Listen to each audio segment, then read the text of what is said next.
Minęły lata, nie wydarzyło się nic, co można by nazwać przełomem. A jednak wszystko powoli się zmieniało. Anna dorastała z wiedzą, która nie dawała spokoju. Wiedziała już, że ludzie, z którymi mieszka, nie byli jej rodziną, nie ojcem, nie macochą. Byli strażnikami jej życia, choć nigdy nie zapytała ich o to wprost.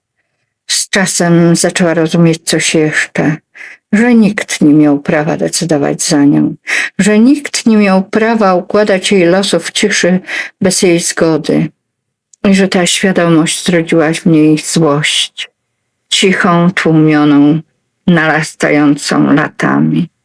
Były dni, kiedy chciała odejść, zatrzasnąć drzwi, zniknąć, zabrać tylko siebie i spróbować żyć po swojemu. Ale wiedziała, że to nie takie proste. Nie znała innego świata, nie znała zasad, według których to wszystko działało. I gdzieś głęboko czuła, że odejście bez odpowiedzi byłoby niebezpieczne. Dlatego została. Nie z uległości, z decyzji.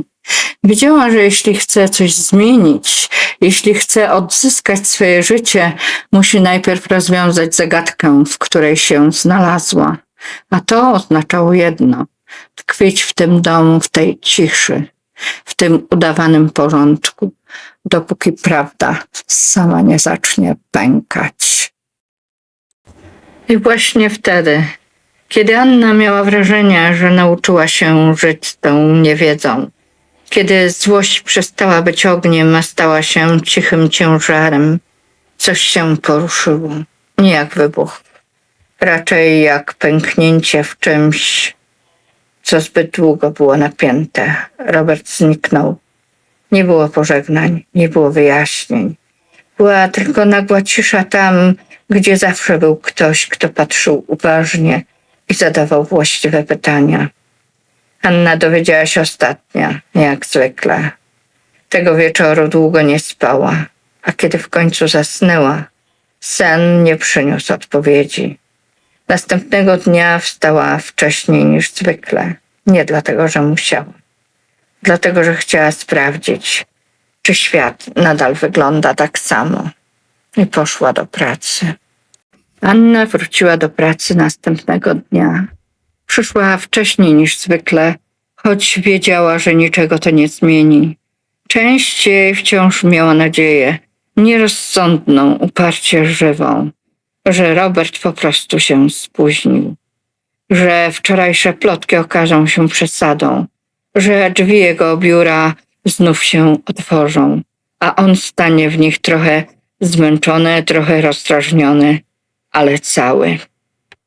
Tego poranka budynek był jeszcze bardziej cichy niż zwykle. Korytarze świeciły chłodnym światłem, a dźwięk jej kroków odbijał się zbyt wyraźnie od ścian. Ludzie przychodzili pojedynczo, jakby nie chcieli zwracać na siebie uwagi. Anna szła prosto do jego biura. Nie patrzyła na telefon, nie rozglądała się.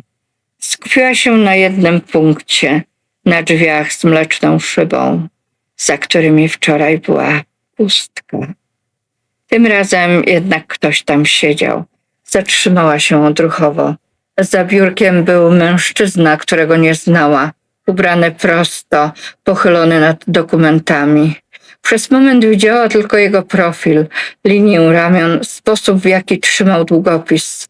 Pewnie, spokojnie, jak ktoś, kto wie, co robi. I wtedy podniósł wzrok. Anna poczuła, jak coś w niej nagle mięknie.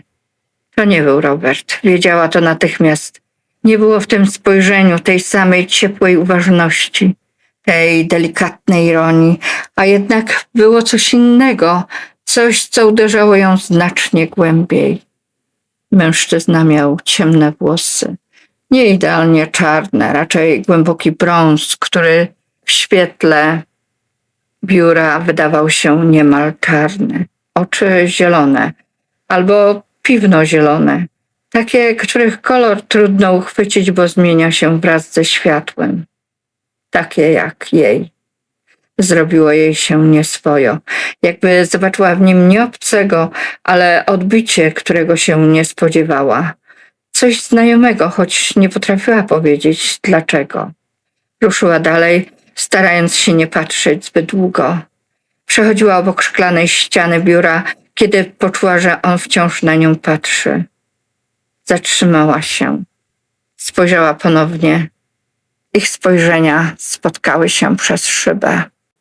To był krótki moment, nic spektakularnego, żadnego uśmiechu, żadnego gestu. A jednak w tym ułamku sekundy coś się wydarzyło. Mężczyzna lekko zmarszczył brwi, jakby próbował sobie przypomnieć coś ważnego.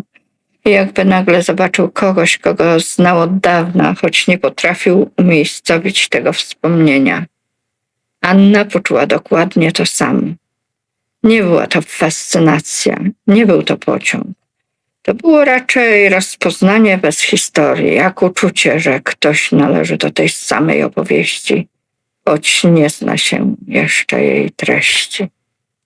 Odwróciła wzrok pierwsza, usiadła przy swoim biurku i próbowała skupić się na pracy, ale litery na ekranie nie chciały układać się w sensowne zdania. Co chwilę zerkała w stronę biura, sama nie wiedząc dlaczego. Po kilkunastu minutach drzwi się otworzyły. Anna usłyszała. Podniosła głowę. Stał przed nią. Z bliska podobieństwo było jeszcze wyraźniejsze. Nie w rysach, nie w szczegółach, ale w czymś trudniejszym do nazwania. W sposobie, w jaki stał. W tym, jak patrzył, uważnie, bez ocen. Tak, odpowiedziała. Jestem nowy, przejmuję obowiązki po Robercie. Zawahał się na moment. Chciałem się przedstawić. Mam na imię... Przerwał, jakby uznał, że imię w tej chwili nie jest najważniejsze. Wiem, że to trudny moment, dodał ciszej.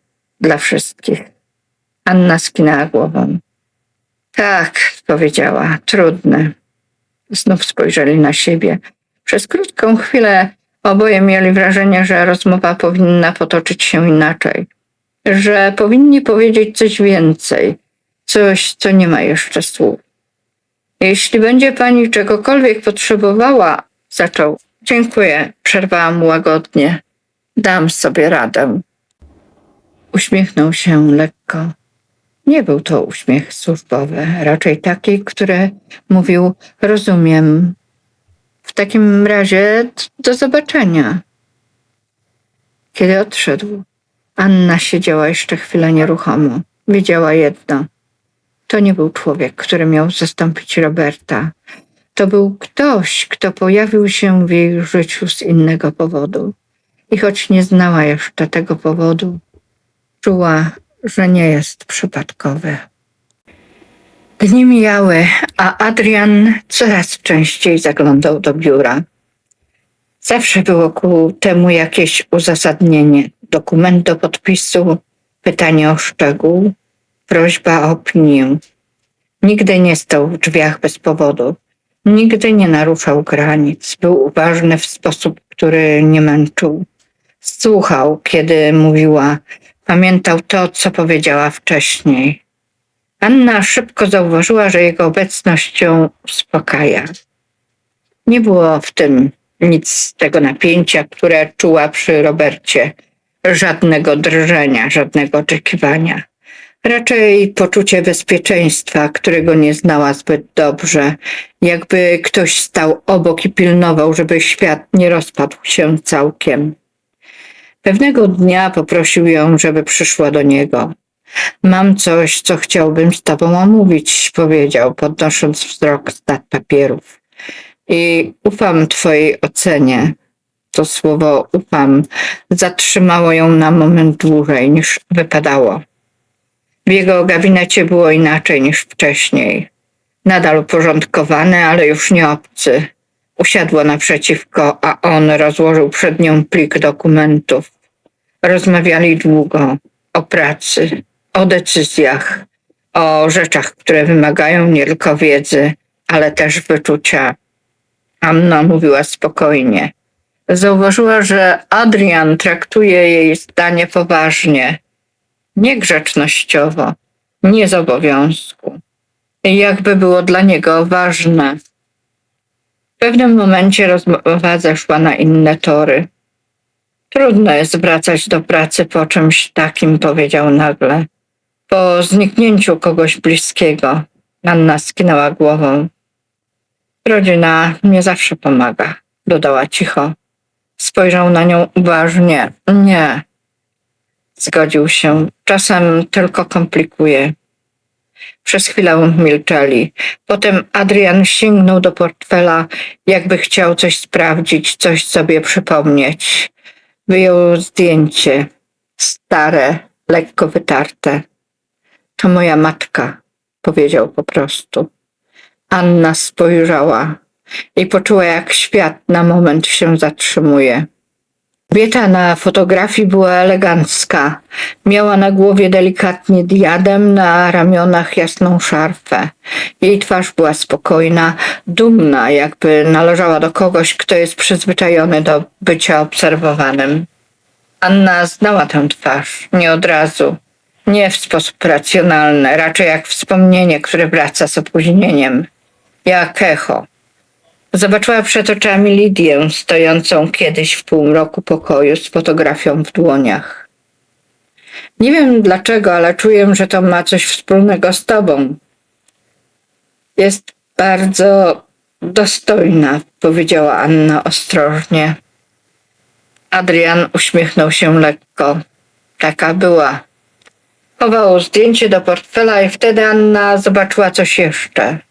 Za przezroczystą przegródką obok dokumentów leżał medalion. Dokładnie taki sam. Ten sam kształt, to samo złoto, ten sam znak. Serce zaczęło jej bić szybciej, ale twarz pozostała spokojna. Sięgnęła do torebki niemal odruchowo. Wyjęła swój medalion i położyła go na biurku między nimi. Adrian spojrzał. Najpierw na medalion, potem na nią, potem znów na medalion. Skąd go masz? Zapytał cicho. Anna nie odpowiedziała. Nie dlatego, że nie chciała. Dlatego, że nie wiedziała jak. Przez moment patrzyli na siebie w ciszy. Coś w tym spojrzeniu było nowe, niepokojące, ale nie groźne. Jak zagadka, która właśnie się pojawia, choć nikt jej jeszcze nie wypowiedział. Adrian powoli schował swój portfel. To ciekawe, powiedział w końcu. Tak, odparła Anna. Żadne z nich nie dopytywało, żadne nie naciskało. Oboje wiedzieli, że są rzeczy, które muszą dojrzeć, zanim się je nazwie. Kiedy wychodziła, Adrian zatrzymał ją jeszcze na chwilę. Może zróbmy sobie zdjęcie, zaproponował nagle. Tak na pamiątkę, na nowy początek w firmie. Uśmiechnęła się. Stanęli obok siebie, naturalnie, bez ustawiania się. Kiedy spojrzała na ekran telefonu, zobaczyła to, co zobaczyłby każdy postronny obserwator. Dwoje ludzi, podobne oczy, ten sam spokój w spojrzeniu, jak brat i siostra. Nie powiedziała tego na głos, on też nie. Ale kiedy Anna wróciła do swojego biura, wiedziała jedno, to nie był przypadek i cokolwiek się zaczęło, nie miało nic wspólnego z miłością, jaką znała wcześniej. To było coś głębszego, starszego i znacznie bardziej niebezpiecznego dla tajemnic, które ktoś tak długo próbował ukryć.